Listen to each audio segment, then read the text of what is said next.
But there's also a lot that, well, to say how I really feel, I'd probably have to use language that might not sit well with my sponsor.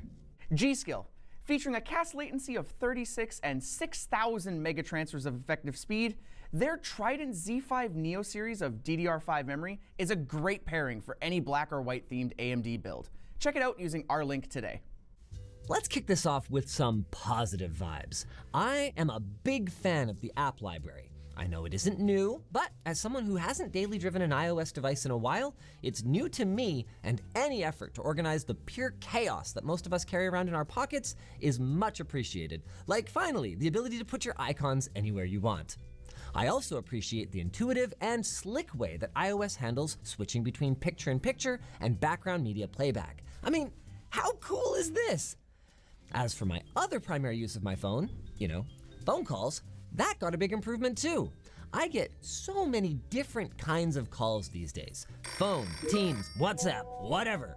And iOS streamlines this experience by unifying the interface between all these different apps, which is especially nice when I'm in the car.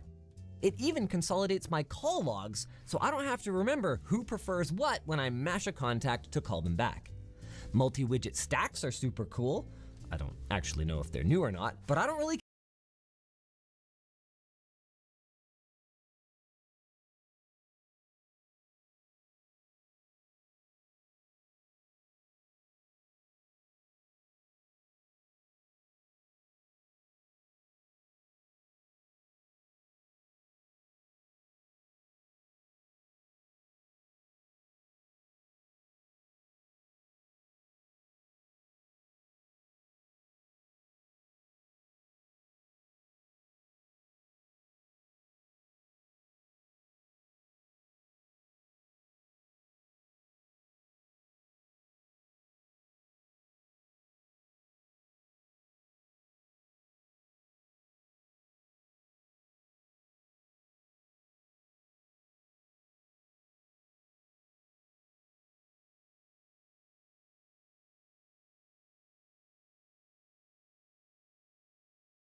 care.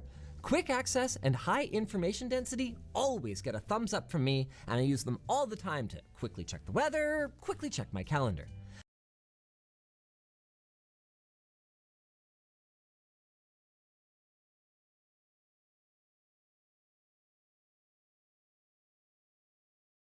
Now I've heard that these are a thing on newer Samsung devices as well, but look, this video is not a comprehensive comparison matrix of every software feature that's ever existed. It's my thoughts on coming back to iOS after an extended absence. And some of those changes really are refreshing. Screenshot management has leveled up in a big way and is full of nice to haves. Like, I love the ability to quickly delete rather than archive my screenshot after I've shared it with someone. And I love the little pop-up in the dynamic island to help manage my AirPods. If they're paired to my laptop already and I'm sitting working, but an incoming phone call comes in, it'll be like, hey, want me to grab those? And I'm like, yeah, thanks. Actually, any sort of interaction between the iPhone and other Apple devices is pretty great, like my Apple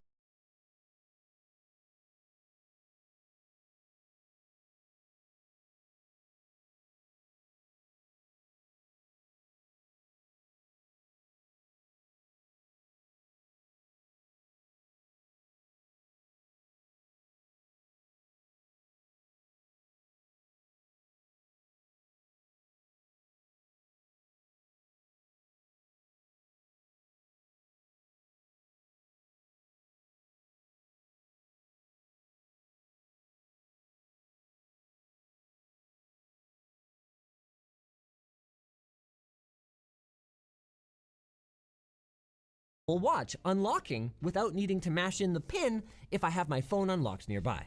So efficient. Speaking of efficiency, I probably plugged this thing into my nightstand to charge maybe 4 or 5 times over the entire month plus that I was using it, which probably sounds bonkers. But what I found was that just plugging in during my daily commute, plus the occasional longer trip, was enough to keep me going for literally a week at a time, unless I was binging a show all day or something. iOS then noticed this and piped up with a suggestion that I switch to 80% maximum charging in order to prolong the life of my battery. That is the kind of proactive user handholding that I can really get behind. And the same goes for how aggressive iOS gets about prompting the user to mute or block app notifications and tracking. To be clear, Android's tools for managing these things are pretty good too, actually very granular. But what Android doesn't do is get all up in your grill about them like iOS does, which results in an experience where if you get a notification on your iPhone, you can be pretty darn sure that it's something you wanted to see. Or you can easily get rid of it. Now, pretty much everything so far has been mostly to do with the software, but I've got to say, I kind of like the hardware too. The screen on the iPhone 16 family is incredible, with outstanding brightness for watching videos outside, not to mention their super dim mode that supposedly gets all the way down to 1 nit and makes nighttime reading way more comfortable for me. Oh, here's a fun one. You know how phones are supposed to be, phones? I'm getting way better call and data reception near my house, and not just against my ancient Note 9, but even against my wife's Galaxy S23 Ultra, so I can finally close my garage door from the driveway. All right, you guys think that's enough positivity to appease the Apple stands? If not, I could probably keep going for an entire video's worth, but unfortunately, I could probably go multiple videos about the things that I didn't love so much, so we should probably address at least some of them. Let's start with how slow the device feels. Hold on, step away from the comment section. I recognize this is absolutely not a slow device, but that makes it all the more frustrating when it feels like Apple's interface decisions are holding me back. Like the animations, they're beautiful. I love the way the home screen icons come flying in the first time that it loads after you set up a new iPhone. But I don't need to see it every time I unlock my phone. Guys, I've got urgent Facebook Marketplace doom scrolling to do. And yes, before you ask, I did turn on reduce motion, and I even tried prefer crossfade, another gorgeous animation by the way. But none of that had the desired effect of getting the fluff out of my way so I can just use my phone. I'm just picking what I get to look at while I wait for the UI to catch up with me. While we're at it, by the way, why is this setting and so many other useful ones hidden away in accessibility options? I can't change that unnecessary slowdowns are going to bother me. Like this thing that Apple does, where it animates all the steps to get to a setting that I have searched for or clicked a shortcut to. The rationale that I've heard for this behavior is that it's trying to teach me where I should have gone. But I got there with a shortcut. Is that not an okay way to do it? Who cares if I know all the breadcrumbs? Adding insult to injury, depending on how I try to go back, I get to click through all of those screens that it zipped through on the way back to the thing I actually cared about. Which brings me to a pretty big subject. Going back on iOS is objectively bad. And, okay, all right, something can't be objectively bad, but what it can be is objectively inconsistent, which from a user interface and user experience standpoint is, well, objectively bad. I can't believe that Apple still hasn't mandated an official Apple way to go back. They seem to be big fans of the swipe in from the left, but they only use it just enough to trick you into thinking that it should work all the time, and then bam, an app hits you with clicking on the top left like my old iPhone 4, or canceling in the top right like this, and even the occasional swipe in another direction. Now, app makers absolutely share some of the blame for this, but guys, we are 17 years into this experiment, so I think it might be time for Apple to just take the darn reins, or maybe in other cases, loosen them. Overall, I found CarPlay to be pretty okay. My car doesn't have a physical button for previous track, so if I wanted to have media controls and my map on screen at the same time, I had to use split screen, which I don't prefer. I like a nice big map, but that's probably more of a me problem, and you can't blame the handset makers for all the dumb things that the car manufacturers are gonna do, so let's not worry about that. Let's worry about the bugginess that I experienced. Every once in a while, the volume would crank itself, and I ran into this issue twice. It's probably worth noting I saw this with some random Bluetooth earbuds too, though, so maybe it's not CarPlay related. Actually, now that I think about it, there were more problems with audio. Notification volume would occasionally go super loud. There's all the cabling, which is apparently an iOS 18 bug, And compared to Android, adjusting the volume level of anything you aren't actively using is super non-obvious. Like, Andy, how do I change the volume of my system tap sounds when I'm listening to media, for example? You just move it. No, but how do I change the volume of that? I don't know. If you've never touched Android, this is gonna blow your freaking mind. No matter what I'm doing, if I touch the volume button, I can adjust my ringtone, my notifications, my media, and my system sounds. The fact that that doesn't exist, iOS users should be rioting in the streets. I know this next one is gonna get lost in translation as Android and iPhone users are coming from completely different experiences here, but oh my goodness. The iPhone keyboard is missing so many things that I completely take for granted as basic functions of an Android keyboard. For example, while the iOS keyboard does let you hold down a key in order to modify your letters with whatever diacritical mark you need, or even sneak in the occasional thorn, yogg, or esset, Android lets you use the same technique to access numbers and common punctuation from the first layer of the keyboard. You can even dial in the delay so that you barely have to slow down to insert one of those secondary characters. And this is an absolute godsend for those of us who write our texts like our AP English 12 teacher might grade us on them. Now, I tried switching over to my usual Alt keyboard, Swift key on iOS, but somehow, all these years later, it is still trash on the iPhone. Core features are missing, like the aforementioned long press tuning, and even the ability to resize the keyboard, and in general, it just feels off, with worse predictions and a more tedious process for going back and making corrections. Like maybe I want to type RHIS. It autocorrects to this. I go back I meant RHIS, and I should be able to fix the accidental autocorrect and my capitalization at the same time. On the iPhone, not so much. Now, if I had to guess, I'd say that this limitation probably comes down to Apple giving keyboard apps far less access to user inputs, which is probably a good thing, but it makes for an overall significantly worse typing experience on my keyboard of choice, which also just would occasionally disappear, leaving me with the default. Weird. Now, one thing that's better about iOS is the super responsive long press keyboard shortcut to reposition the cursor. I like it, but I also don't struggle with fine motor control, and it's usually faster for me to just tap the point in the middle of a word anyway, so not being able to do that on the iPhone actually kind of drove me crazy. Now, I've got a lot more things to get through, so let's rapid fire a few.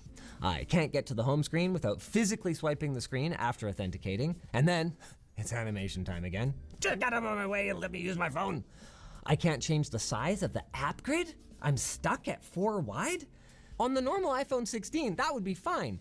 But if you're giving me all these extra pixels on the Plus, I'd really like to use them. It's like they intend for their larger devices to just be for the elderly or people who have trouble with the smaller screens.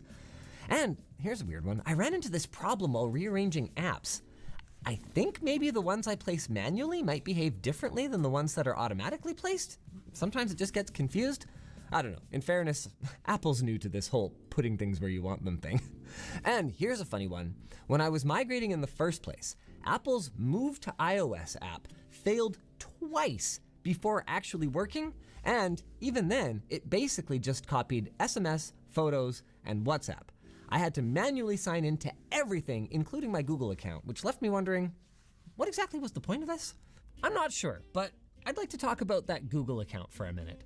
In the past, iOS had an account section in the Settings app where you could centrally manage and sync your different accounts for email, calendar, contacts, all that kind of stuff.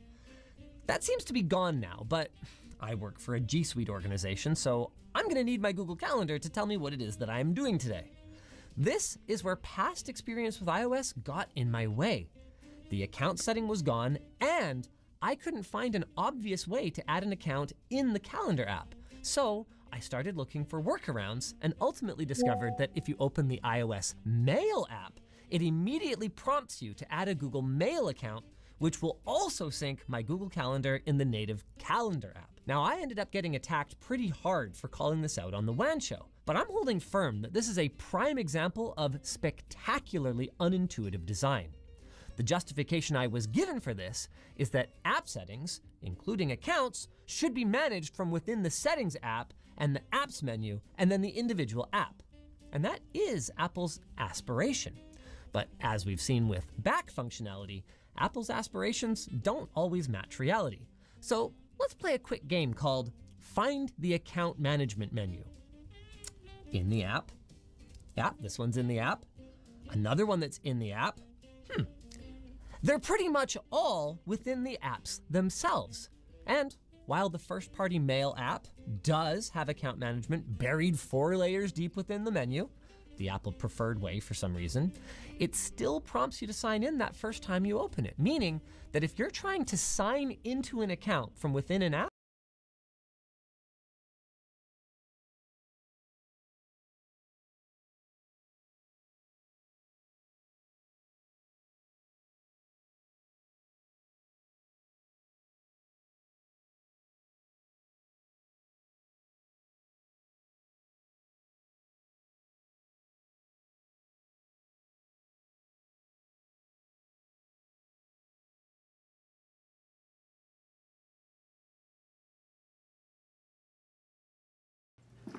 What's going on, man? Hey, it's me, Mouse. All right. I don't think I should use that right now. That sounds pretty dangerous. Those smell amazing. Thanks. What the fuck are you talking about, man? Hey, it's me, Mouse. Enough of those in my bouquet. Turn out the music, turn out the bass, turn out the music, turn out the what? Have you ever been in the game GTA or something? Those smell amazing. I think I'll give those to my uncle. Haven't visited his grave in a while. It's like starting the game and... You're starting to get on my nerves. It's that new AI shit. That's what they doing. Appreciate it, man. It's that new AI. Hey, watch out, man. Let me do my nerdy shit in peace before I beat your ass, boy. No, nigga, no. Watch out, bitch ass boy. Yeah. Trust me. Yeah. Beat his ass. And give him what he asked for. Keep the cameras on. What's going on, man? Hey, it's me, Mouse.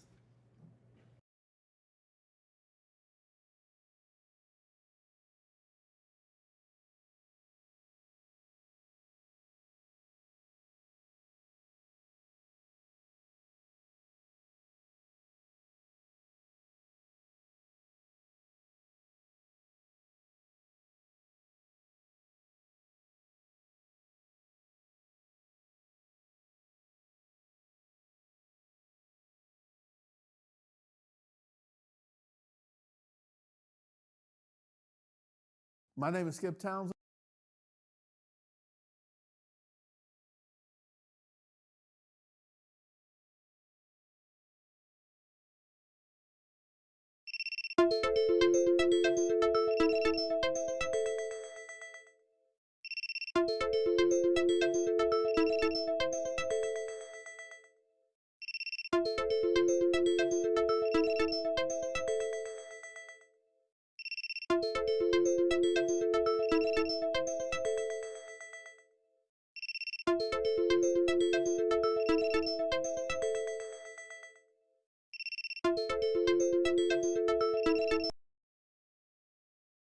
I'm a former member of the Rolling 20 Avenue Bloods out of LA, and I was active for over 27 years.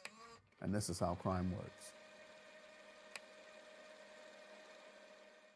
As a Blood gang member, I have to go out there willing to die or be killed just to stand my ground. When the feud goes, it's looking to make a statement, and the statement is going to be dead bodies. I do not believe anybody won because every neighborhood has over 100 obituaries.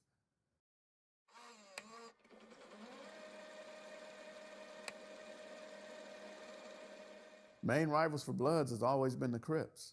Getting on the bus at 13 years old, the average person back then, we're going to the back of the bus. That's where you from, or what you looking at, or what size of your shoes. And if there were a group that was maybe 5 or 6, 7 deep, and somebody got on and said they were from the wrong neighborhood, that's where it started. That's where the fight's gonna come. And that's how I became a Blood gang member, willing to fight back. And that was in 1977. I joined a movement, and the movement was to not be a victim of the Crips. That was 1980 when I'm walking home from a football game. I was on Crenshaw and 59th Street, and the Rolling 60s had a big party that night. It was about 15 of them. They had beat me to the point where I was unconscious for a second. And then when I jumped up and took off running, one guy followed me and he kept running after me. That was a horrible experience, but I'm glad I lived through it. What Hollywood thinks about gang membership is that there's some people, handing out guns to each other saying, man, we about to go shoot this up. And that's just not the case. Most of the shootings are emotions. Somebody's with somebody's girlfriend. Somebody stole somebody's car. Somebody got beat up at the mall and now they know they're gonna be at the skating ring tonight. The gang wars was not just a table of guys strategizing.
What's dangerous to be different? What's so hard to understand? You just said to what you won't empty.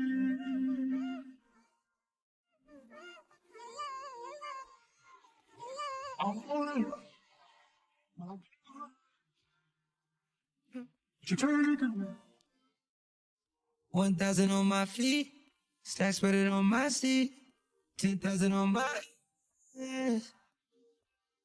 Roly poly on my wrist, gotta make a flight, big day, slumming no FaceTime, 50K, wonder why I'm storming off no race. Embodied by the bliss. I was wanted by a kiss, life running with country cats, no peacemaker, I sweep up cases. Going on a walk with a new suit on, new suit tempo, take it a sauna. Humidity from a sleep in a armor. Cupid creep, then sleep with a armor. 3 times they gave me teen, still same phone, AT&T, still getting news very vividly. Beefing that fucking beef, smoking on some fish, have a reefer. Honey don't be no cheat, yeah. Even when they eat, they cheat, yeah. Every time we meet, naive.